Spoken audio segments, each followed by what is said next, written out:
ये class 10th का उत्तल दर्पण में F बराबर r/2 बता रहे हैं। बहुत इंपॉर्टेंट है, बहुत आसान है। आइए हम कोशिश करते हैं।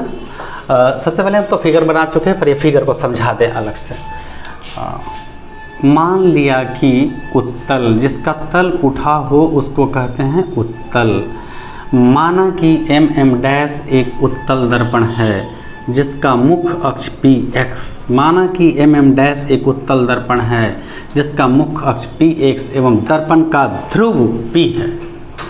अब मुख्य अक्ष के समानांतर आपतित प्रकाश किरण AB दर्पण से टकराकर परावर्तित हो जाती है, जिसे पीछे की ओर बढ़ाने पर फोकस F प्राप्त होता है। फिर से एक बार, माना कि MM' एक उत्तल दर्पण है जिसका मुख्य अक्ष Px एवं ध्रुव P है। मुख्य अक्ष के समानांतर आपतित प्रकाश किरण AB दर्पण के बिंदु B से टकराकर परावर्तित हो जाती है, जिसे पीछे की ओर बढ़ाने पर फोकस F प्राप्त होता है। परावर्तन के नियम से आपतित किरण, परावर्तित किरण, बच क्या गया? आपतन बिंदु पर अभिलंब। तो ये लीजिए, ये है आपका आपतन बिंदु पर अभिलंब। तो ये NB अभिलंब हो गया। ठीक है। माना कि MM' एक उत्तल दर्पण है जिसका मुख्य अक्ष Px एवं प्रकाशीय केंद्र दर्पण का ध्रुव P है। मुख्य अक्ष के समानांतर आपतित प्रकाश किरण AB दर्पण से परावर्तन के बाद मुख्य अक्ष F से होते हुए निकल जाती है। या तो आपतित प्रकाश किरण AB दर्पण के बिंदु B से टकराकर परावर्तित हो जाती है, जिसे पीछे की ओर बढ़ाने पर फोकस F प्राप्त होता है। आपतित किरण, परावर्तित किरण और आपतन बिंदु पर अभिलंब। आपतित किरण, परावर्तित किरण और आपतन बिंदु पर अभिलंब।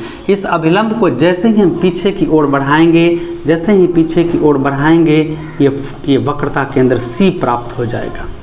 ये अभिचित्र आपका पूरा हो गया। अब परावर्तन के नियम से ये दोनों कोण क्या होंगे? बराबर होंगे। ये दोनों कोण परावर्तन के नियम से, आपतित किरण, परावर्तित किरण आपतन बिंदु पर एक ही समतल में होते हैं और आपतन कोण परावर्तन कोण के बराबर होता है। यहीं पे देखिएगा, बहुत आसान है। हमको इस त्रिभुज में चलना है। अच्छा, इसको F कहते हैं और यहाँ से दूरी को R कहते हैं। हम इस त्रिभुज में चलेंगे और सारा काम मेरा हो जाएगा। चलिए, फिलहाल ये दोनों कोण बराबर। इसके बाद जब दो समानांतर रेखा को कोई रेखा काटे तो संगत कोण बराबर। जरा देखिए ध्यान से, देखिए ध्यान से, ये रेखा को हम बढ़ा देते हैं और ये रेखा को बढ़ा देते हैं। और ये देखिए, ये रेखा यहाँ से आया है, देखिए ध्यान से आया है। बताइए ये इसके संगत हैं या नहीं है? बताइए, इसको हटा दिए। देखिए अब संगत है या नहीं है? दोनों कोण संगत है। ध्यान से देखिए, दोनों कोण संगत है। एकदम क्लियर देखिए, यहाँ पे एकदम क्लियर देखिए, ये दोनों रेखाएं और ये रेखा इसे इसे काट रही है। देखिए सीधे काट रही है। ये संगत कोण क्या हो गया? बराबर। अब हम इसे जोड़ के आपको दिखाते हैं। ये कोण इसके बराबर हो गया, क्लियर। ये कोण तो इसके बराबर हो गया। अरे भैया, तो ये तो शीर्षाभिमुख कोण इसके भी बराबर है। अब देखिए इस त्रिभुज में आ जाइए, और हमको ये त्रिभुज में ही आना था, इस त्रिभुज में ही आना था। एक बार हम फिर से लड़के दिखाते हैं आपको।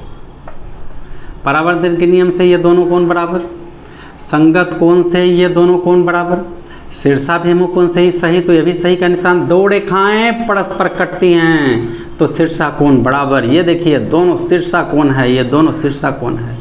ये सही का निशान, ये सही का निशान, सही का निशान, मतलब ये दोनों में सही का निशान, मतलब ये त्रिभुज के दोनों कोण बराबर हो गए। और जब किसी त्रिभुज के दो कोण बराबर होता है तो ये दोनों भुजाएं बराबर होती हैं। जब ये दोनों भुजा बराबर हो गया, इसका मतलब BA बराबर हो गया CF, BA बराबर हो गया CF। अब BP के काफ़ी निकट है तो यहाँ पर PA बराबर CF कर देंगे। पूरा दूरी PC है, तब PC को लिखेंगे PF प्लस CF। PF तो ठीक है, CF PF के बराबर है, यहाँ भी लिखेंगे PF। एक PF 2 PF हो जाएगा। PC को R कहते हैं, ये 2 PF को छोटा F बराबर R/2। यही आपका प्रूफ हो गया। तो चले अब ये वास्तविक फिगर के तरफ हम लोग बढ़ेंगे और देखते हैं कि अब आगे ये कैसे बनेगा। ठीक है, चलिए अब यहाँ पे देखिए। मान लिया कि MM' एक उत्तल दर्पण है जिसका मुख्य अक्ष Px एवं प्रकाशीय केंद्र P है।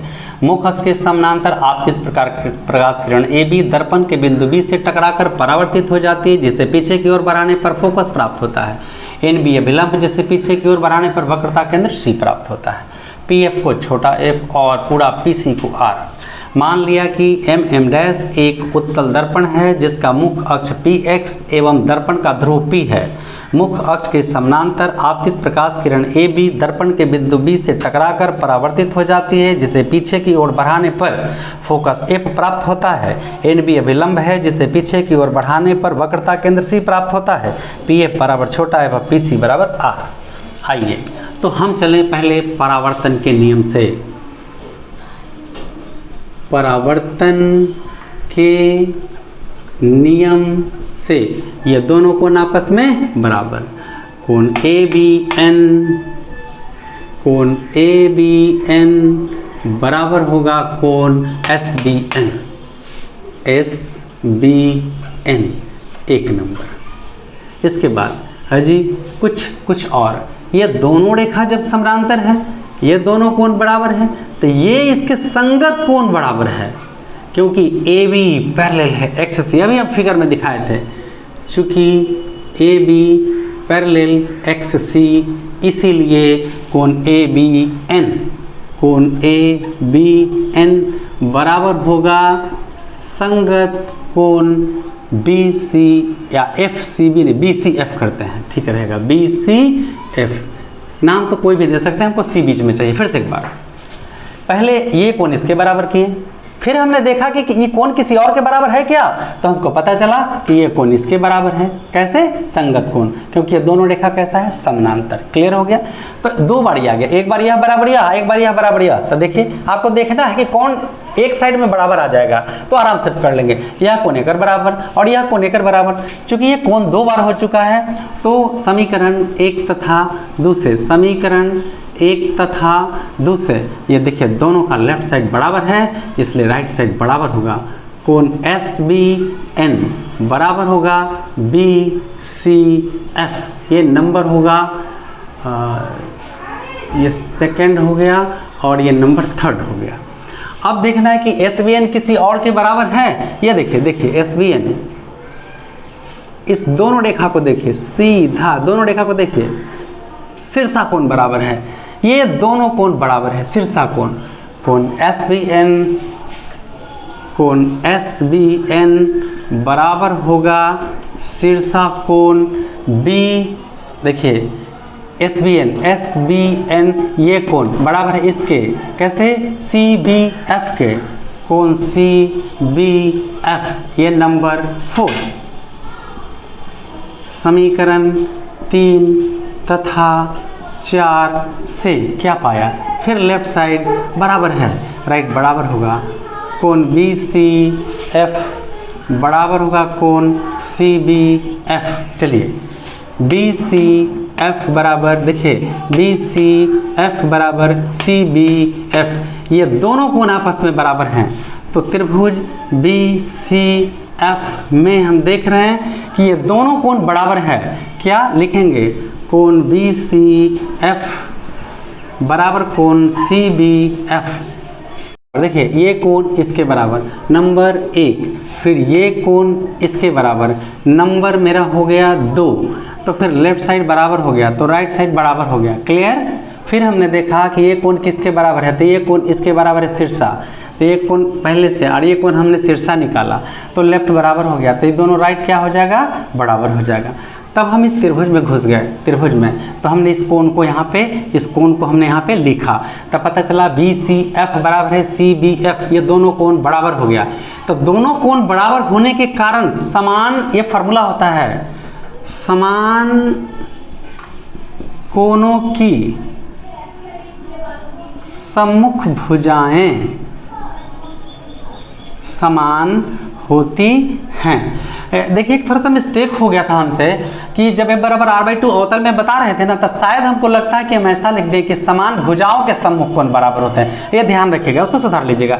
यहाँ कोण, चूंकि ये मेरा दोनों कोण बराबर है, क्लियर हुआ ना, तो मेरा ये क्या बराबर होगा? भुजा। वहाँ हो सकता है मिस्टेक हो गया, शायद हमें लग रहा है ऐसा, तो चलिए इसको ठीक कर लीजिएगा। तो हमने पाया कि ये दोनों कोण बराबर है, तो दोनों कोण बराबर है, तो ये दोनों भुजा क्या हो जाएगा? बराबर हो जाएगा। इसीलिए बी एफ बराबर हो जाएगा सी एफ।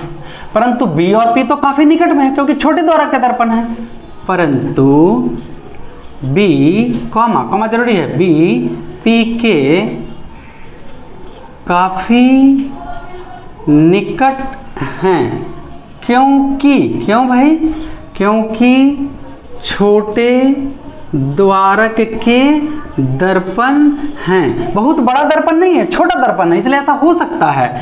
तो जब बी पी के निकट है तो जहां बी एफ, इसका मतलब वहां क्या हो जाएगा, पी एफ हो जाएगा, बी के जगह क्या हो जाएगा, पी एफ हो जाएगा, पी एफ बराबर सी एफ, ये नंबर पड़ेगा 5।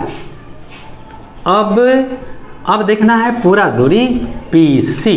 आइए पी सी, पी से लेकर सी तक ये दो भाग में है, P F plus C F, यह है P F plus C F या पी सी पी एफ। देखिए पी एफ का तो मान आपका है ना, लेकिन सी एफ का तो कोई मान नहीं है ना, कोई बात नहीं। सी एफ देखिए तो है किसके बराबर, सी एफ बराबर है पी एफ का, तो यहाँ सी एफ की जगह लिख देंगे पी एफ, ताकि हम मान बदल सकें। कहाँ से, 5 से। या पी सी बराबर एक पी एफ और एक पी एफ 2 पी एफ, या पी सी को आर कहते हैं 2, पी एफ को एफ कहते हैं। आर बराबर 2 भी रह सकता है आपको, एफ बराबर आर, 2 गुना में कहाँ आएगा, भागा में, इसीलिए एफ बराबर आर बाई 2। ये आपका प्रूफ हो गया। ये बहुत आसान है, कोशिश करिएगा और बहुत बेहतर समझ गए होंगे, ऐसा हमें एक उम्मीद है। और ज़्यादा क्या, आपको शुभकामनाएं।